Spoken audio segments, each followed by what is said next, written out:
C'est au tour des boomers de vieillir et bon nombre d'entre eux tentent de retrouver leur jeunesse perdue. Un récent sondage réalisé auprès des boomers canadiens révèle que plus de la moitié d'entre eux se sentent plus libres que jamais auparavant. Plusieurs boomers célibataires en profitent pour recommencer à fréquenter de nouvelles conquêtes. D'autres réalisent leur rêve de se faire tatouer ou de se faire percer. Carole Lemay, présidente de cityboomers.com, est encore avec les résultats de ce sondage et perçoit cette tendance chez les boomers. Pour la majorité des boomers, les enfants sont partis de la maison, l'hypothèque est payée, ils ont beaucoup plus de temps et d'argent qu'avant, donc ils jouissent de la vie davantage, surtout qu'ils ont beaucoup moins d'insécurité financière que quand ils avaient 20 ou 30 ans.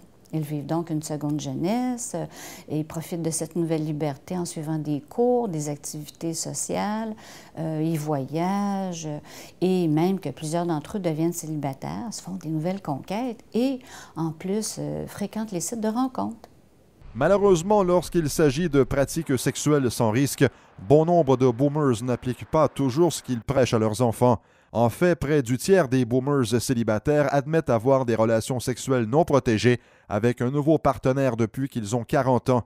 De plus, un boomers sur 5 n'utilise pas de préservatif aussi souvent qu'auparavant parce que la prévention de la grossesse n'est plus une préoccupation.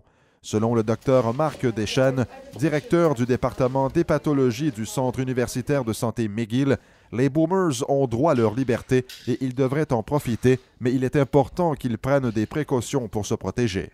Il faut réaliser que même si les gens avancent en âge, ils demeurent actifs sexuellement, puis il y en a qui se mettent à risque sans protection.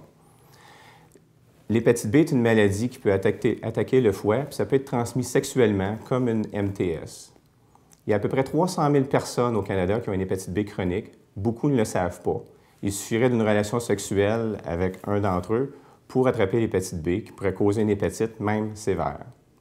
Malheureusement, les gens ne le savent pas et ne se protègent pas. Plus de la moitié des boomers affirment ne pas s'inquiéter de contracter une infection transmise sexuellement, ce qui est alarmant. Les boomers qui se préoccupent des MTS s'inquiètent surtout du VIH, de l'herpès et de la syphilis et se soucient beaucoup moins de l'hépatite. Les gens ne le réalisent pas, mais l'hépatite B est encore plus contagieuse, plus facile à attraper que le VIH quand on est exposé à des liquides corporels contaminés. Alors que dans des pays où on retrouve beaucoup d'hépatite B, la transmission a été de mère à enfant à la naissance. Chez nous, les jeunes ont été vaccinés à l'école primaire. C'est surtout une maladie d'adulte au Canada, une maladie qu'on attrape après une relation sexuelle ou si on est exposé à des aiguilles contaminées, que ce soit durant le body piercing ou le tatouage.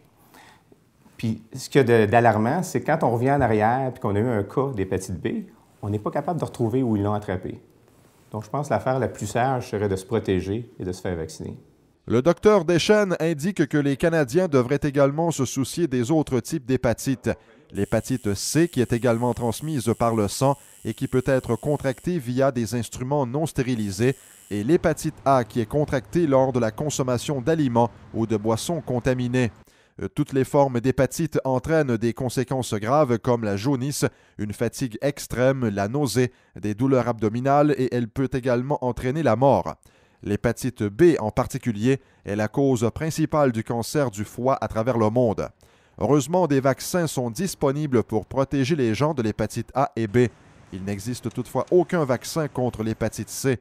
Pour en savoir davantage sur les différentes formes d'hépatite, sur la façon de vous protéger et de protéger votre famille et d'aider ceux et celles qui sont atteintes d'hépatite, consultez le site de la Fondation canadienne du foie au www.foie.ca.